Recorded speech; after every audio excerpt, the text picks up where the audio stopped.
Hi everyone, welcome back to my channel. I hope you're all doing well. In today's video, I'm going to talk to you about how I first stumbled upon the Hunger Games and how I believe the trilogy is actually a survival guide for a zombie apocalypse. Actually, for all apocalypses for that matter. Let's get into it. So, I first watched the Hunger Games franchise before I read the books. I wasn't aware that the Hunger Games actually was based on books. I did not know that. I think I watched the Hunger Games. Well, it was like a really long time ago. I want to say I watched it maybe 2014. No, dude, what am I saying? I remember you watched Mockingjay Part 2. Yes, when it released. Yes, it was in 2015. I think that was actually my first Hunger Games. I don't know why.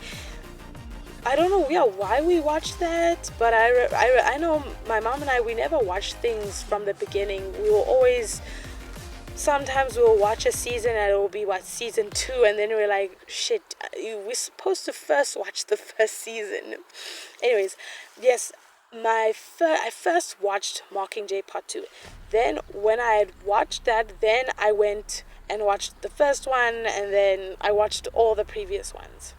Now, when I had watched all the films, I didn't do much research into the author, into the actors, and all that. So I continued to be under the impression that they were just movies.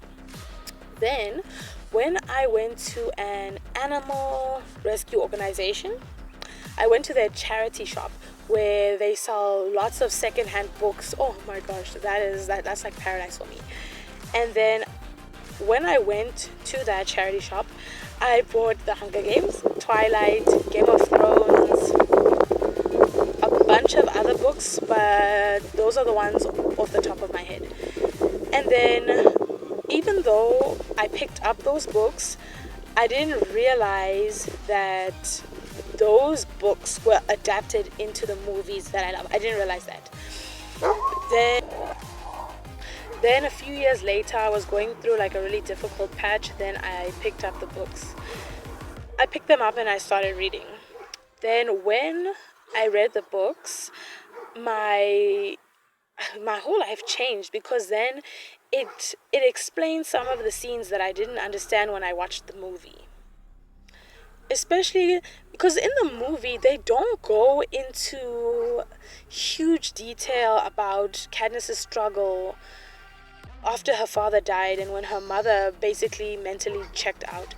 They don't explain a whole lot of that in the movies. So being able to read the books, you're then able to get a clear understanding of what Katniss went through before she realized she could actually feed herself with all the knowledge she had, all the knowledge her father taught her before he died. That was to have that knowledge. It was definitely, it was just game changing for me, because I never understood those scenes in the movie where they just show Peter outside the bakery throwing a few chunks of bread to the pig and then giving her two. There wasn't a whole lot of, they didn't elaborate on that. So when I watched the movies, I didn't quite understand those scenes. Then reading the book, you're able to understand where Katniss came from before she was able to become self-sufficient. It's inspired me. So then, continuing to read the books, I realized, wait a minute, all the survival skills that she picked up along the way during her journey, those skills, you can use them in any apocalypse, especially a zombie apocalypse where, modern civilization collapses, electricity will stop, cell phone towers will go down, supermarkets will no longer be available. Candace already knows what an apocalypse feels like, because that is kind of the feeling you get from District 12, except it's a totalitarian government. But guys, the whole setup in District 12, that is, if you think about it, what the aftermath of an apocalypse, a zombie apocalypse would be, what a post zombie apocalypse looks like. Because imagine now, when you're going through an apocalypse, everybody is fighting for resources, so you're fighting the zombies as well as each other. Now obviously you're trying to fight off infection as well as fight for the limited resources that are available since collapse. You're gonna be fighting for medical supplies, petrol, weapons and all that.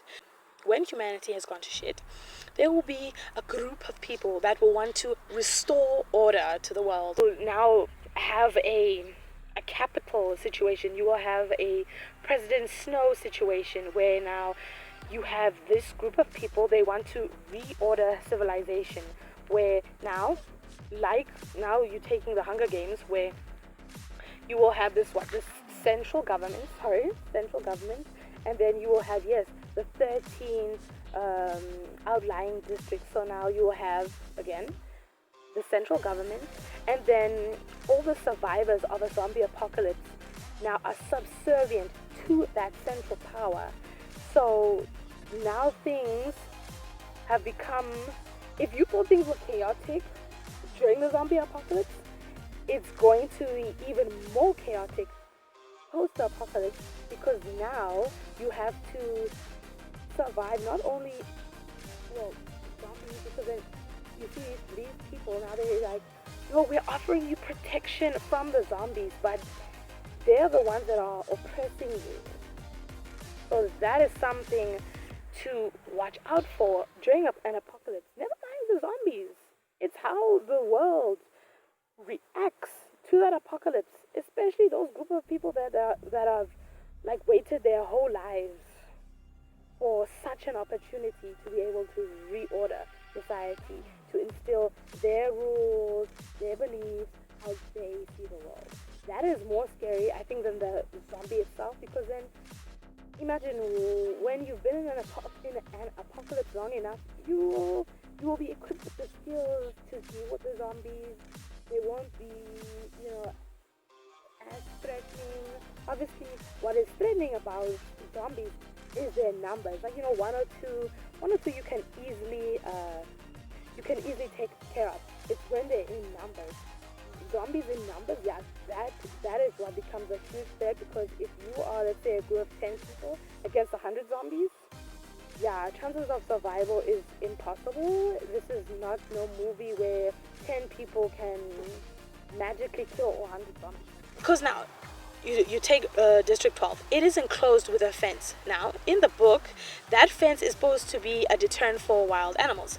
But now, that fence would be a deterrent for zombies. Obviously, a chain link fence, that's not really a deterrent for a zombie. But now, let's say, yes, District 12 is enclosed with a chain link fence. Then you have the woods. Maybe then around the woods itself would be another form of security. Obviously, zombies will still be able to go to the chain link fence, but then maybe you'll have like watchtowers where you'll have security guards, shooting the zombies. Then that's where then Katniss would still be able to look for food, but instead of her being afraid of predators, she would be afraid of the zombies. But now she'll have Gale and her bow and arrows, so instead of being as afraid of like wild dogs, she will be afraid of zombies. But she's not going to, no one is going to buy a leg of zombies. No, Greasy says not going to put no zombie in no soup. That's nasty. Anyways, so that's why I believe District 12 and the capital, that situation that is happening in the Hunger Games, it's no different than a zombie apocalypse. Another perfect example is The Last of Us. I first watched PewDiePie play the game before I watched the series. I'm not gonna lie, the game looks pretty epic. I would love to play it. So even though I'm not able to play it, I don't have a PC or whatever it is, the game looks pretty epic and I would love to play it. So yeah, in The Last of Us, they tackle things like the zombies and also how humans then behave during a zombie apocalypse, especially for the fight for resources and how you would want to restore order. That that's definitely a really good series. I've only been able to watch season 1. I still need to get to the other seasons.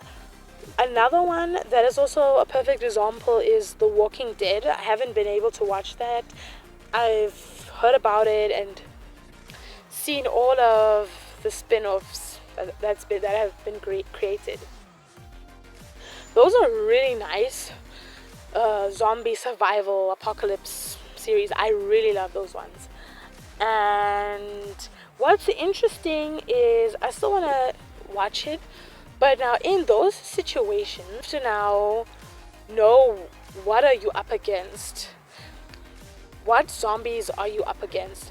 Thankfully, there's not a whole lot of smart zombies. Smart zombies, that is what we're seeing.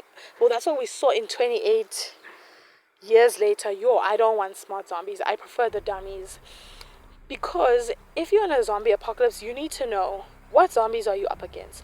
Are you up against the zombies in Return of the Living Dead, where they're slow, not very intelligent?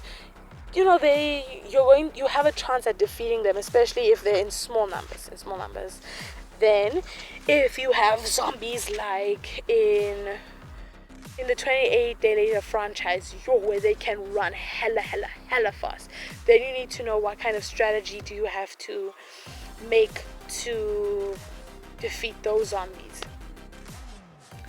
That would be a very interesting situation, because now you see, when we watch zombie movies, I don't think I've ever seen a zombie movie where they've had those two types of zombies. They will only usually have one kind of zombie. In like 28 Days Later, you only have infected zombies that run fast. In Return of the Living Dead, it's slow, brain-eating zombies. Now, okay, but then no. In 28 years later, obviously there's the rage virus, and then you will have the zombies that run fast, and then you have our 28 inches later zombies that are the tall, intelligent ones. But I haven't seen a film where they have the two types of zombies. The slow moving ones, and then your infected ones, whatever. Anyways. So Katniss, her skills, the skills that she has in her arsenal, they're all you could ever want to prepare yourself for a zombie apocalypse. I already see that she would excel at surviving a zombie apocalypse, because she knows how to skin and gut her prey. She can hunt her prey. She can hunt her prey. I mean, she will definitely be able to hunt a zombie, definitely. She loves taking shelter in trees. I think the trees would be like the first place I would go if I wanted to outrun a zombie, or if I wanted to just take shelter. But then you see, the disadvantage of a tree is that if you have several zombies, and what zombies are you up against? Like, for example, if you were up against the slow moving zombies, I think taking shelter in the tree would be a smart move, because they're slow and they're not smart. But then also you have to pray that you're not running away like from a bunch. But then again, if it's a slow moving zombie, I'm assuming that they don't have a lot of strength, so you should be okay in a tree. But then if you are up in a tree and you are against the fast moving strong zombies, you're dead, because I'm pretty sure they would be able to uproot the tree, or they would be able to climb it and infect you from top. Like, you see, this tree right here is way too short. I would not recommend this tree. Anyways, now that's it for today's video. I hope you enjoyed. Please like this video and please subscribe. Bye.